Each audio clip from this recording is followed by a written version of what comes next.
So YouTube, as you can see, the vet is actually sitting on the lift. Um, it's actually been sitting on the lift for, I want to say, a little over a week, maybe longer. I kind of want to give you my experiences with the Vararam intake system. Hopefully this helps you. This is not going to be a tutorial by any means. This is simply what it took for me to install this system. Not just my opinion, but I scoured the internet relentlessly, scoured YouTube, kind of looking to see what the best practice was to get this system installed, and I am complete, and I am happy with the way it works. So if I'm gonna be honest with you, the first thing about this system is if you don't have patience, don't buy it. If you don't have patience, my suggestion would be to go hire somebody to do it or exercise patience. I'm gonna tell you, no matter what video you watch, it's going to be frustrating to install. I'm gonna make that very clear. It is not a OEM part. They did the best that they could, and if you are a C5 owner, you understand the limited space in these vehicles. I mean, something as simple as fuel pressure gauge, voltage stabilizer, and just a oil filter for my oil cap. And you see there, the space is limited, right? Even when I installed my two-step or my oil catch can, the space is limited. So, we can't get upset at the manufacturer of the product when we know as C5 owners, these things suck to work on. Best thing in the world to drive, worst car in the world to work on. So, I'm gonna tell you what worked for me. So essentially, I don't know if this is a man thing, but the first thing we like to do is over tighten, right? We don't like to read instructions, and we over tighten. This system does not like to be over tightened. Okay, I'm gonna make that very clear. When you remove your old fog light assembly, you're going to remove 3 10mm bolts on each one. The 2 are what the system is going to utilize. So you have to be familiar with this Vararam in order to know exactly what I'm saying or visualize what I'm saying. But the 2 are what you're going to use for this system. When I first got the system, it looked like the hose had been chewed out. So I'm gonna reverse back. I didn't get a brand new system. I wasn't paying $450. I actually got mine from a crashed C5 with low miles for 127 bucks, which was a steal. When I got it, I thought the hose were reamed out, but then later found out that those holes are actually intentional, because what it does is it allows for movement of your filter housing in your vent system. So I actually had to back off all of mine, because in my being stupid, I said, okay, let me put some washers on there to make sure it doesn't come off. Big mistake. I wound up getting back under the car. I wound up turning them about 6 to 8 turns, and you need that play for several reasons. One, a lot of people complain that this covers half the fog light. Well, it's going to cover half the fog light until it's fully installed, okay? As you can see, my fog lights are exposed. When I initially did this, it was not, okay? The reason is, after you install the upper radiator shroud, you got your upper and lower radiator guard and shroud. Once you install that, and once you actually put the entire system back together, when you have that flexibility, it'll allow you to lift it up, which will pop them essentially in place. So essentially, they want you to have some give. So for the initial install, for positioning purposes, they want you to put the screws in. But the screws ultimately are not going to hold this thing in place. Once you install your baffle, once you install your filter housing, naturally, organically, it's going to pop in place. Now, as a person who works on cars, you don't want that concept. Everything is supposed to be bolted, torqued, whatever. But that's not how this system works. Naturally, organically, everything will come into place as you install it. The other thing that you have to do is you have to remove, because I didn't remove these initially. Let me see if I can find them. But where these are actually what go in the front here, and that's what your original air filter pops into. You have to remove those. I actually wound up removing them after the fact because, again, you need play. You need to be able to move this farther out, because it took me 4 hours just to get the upper radiator going back in place. It was bending, it was popping, it didn't want to line up with the bottom at all. I mean, it was a mess. So I realized I needed play. I've heard a lot of people who said they've had to cut, they've had to, no, you don't have to modify. It does fit, but again, it goes back to your frustration tolerance level. If you don't have patience, this is not the system for you. Pay somebody to do it or don't do it at all, okay? I'm gonna make that very clear. And I'm pretty patient when it comes to cars. Like most car people, I love cars, so it doesn't matter. This frustrated me to the point where it sat on the lift for a week because I would come back, work on it for an hour, 2 hours. I'd walk away, I'd have to decompress. So if you're a drinker, drink. If you're a smoker, take a break and smoke. I don't do either. Typically I like to listen to a little music. That's what kind of gets me set up. I'm not talking about hard rock or, DMX. That'll just make you angry, right? I threw on a little reggae, kind of get me set up. But even with all the videos you watch, with all the directions you read, this is not a simple system. It's going to require patience. Now, the other thing I would like to say is, because some videos, the upper radiator shroud, people remove from the top.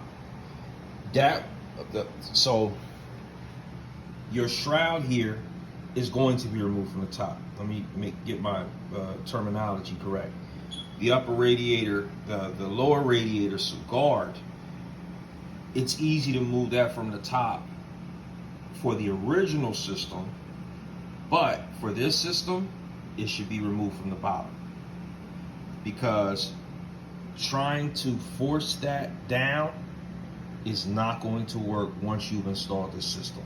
So the best way to install this system is for you to remove the deflector, your air vent deflector from the bottom, and do everything from the bottom. Trust me, I worked on this for hours, and I'm telling you, do everything from the bottom, okay? You will have no problems. Now, on mine, I actually have the vents for your brake, okay, as you can see there. Now, I will tell you this, several videos will say don't remove them, you don't have to remove them. To make your life easier, to make sure that this install is installed correctly, because I'm gonna tell you what, I don't like stuff done haphazardly. When I do stuff, it has to be done right? So if that takes a little bit more time, I'm cool. You gotta have some patience. I removed those ducts, okay? That allowed me to get access to the fog lights a little better. That allowed me to get access to remove the third bolt.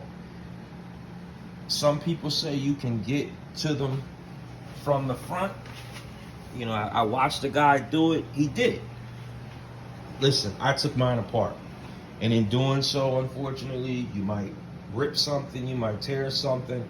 Listen, it's an older car. It comes with the territory. That stuff is all cosmetic. It can be fixed. It's under the car. It's not exposed.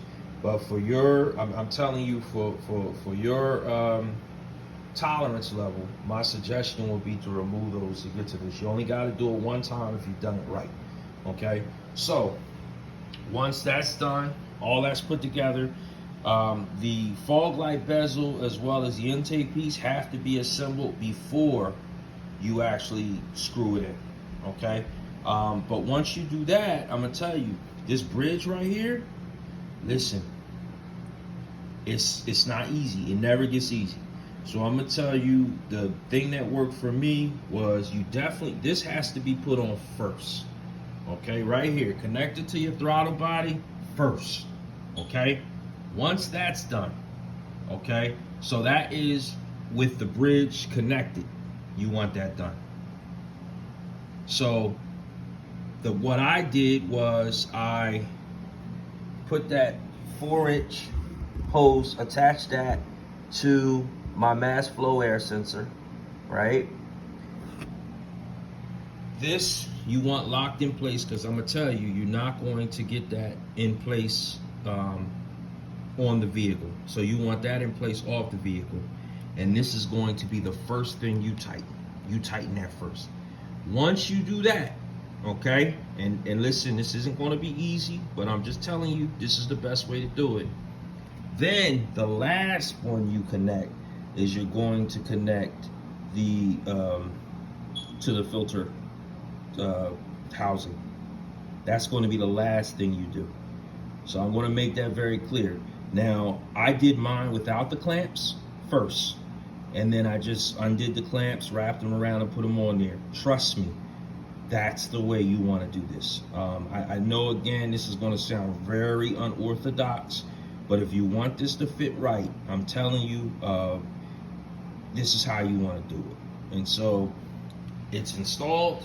The other thing that I did was, as you can see, there's very little separation between your radiator fan shroud and the filter. So what I did was I took pliers, some thick pliers, and you know I use Milwaukee, and I stuck them on each side. What that did was it gave me a little gap in the back where I could fit that filter housing on. That may not sound like nothing, but I'm gonna tell you, it worked miracles for me, because it was so tight that I could not get this filter housing on. So my suggestion, like I said, take a adjustable plier or something, stick it right at the top, at the back, on both sides, and that'll give you the leeway necessary. And again, it goes back to my original conversation that I was having, is that you have to allow for flexibility, which means those bolts at the bottom that naturally you're going to want to torque the crap out of, you don't want to torque. This is organic. The system will fit in place. I am happy. The difference that this makes by forcing that air directly into your throttle is significant, and it's well worth the investment. The only other thing that I will say about this system, I'm not sure if they've redesigned something or done something different.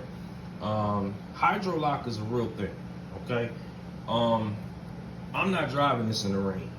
Okay, I got this for sunny days, for nice days outside.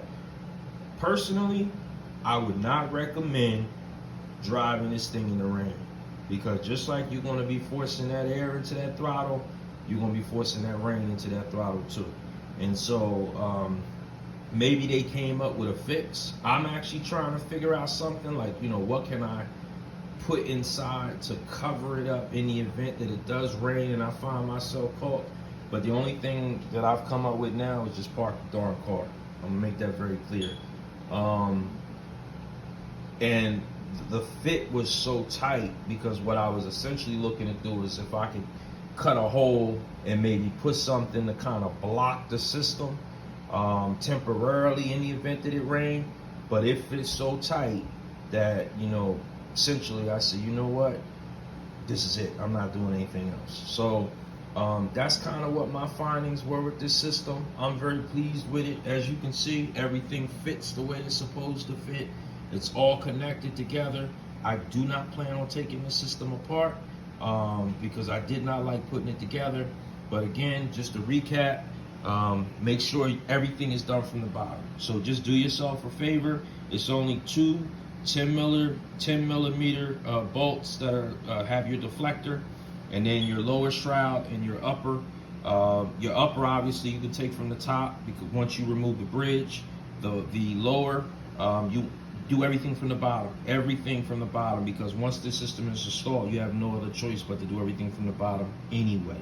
And then allow yourself some wiggle room with the original bolts at the bottom so that you can maneuver this thing, because you're going to have to maneuver it to the end. So those are my findings. I hope that someone kind of learned from this, but it is worth the purchase. Obviously it's not worth $500 to me, but it was definitely worth $125 to me, so I took care of that.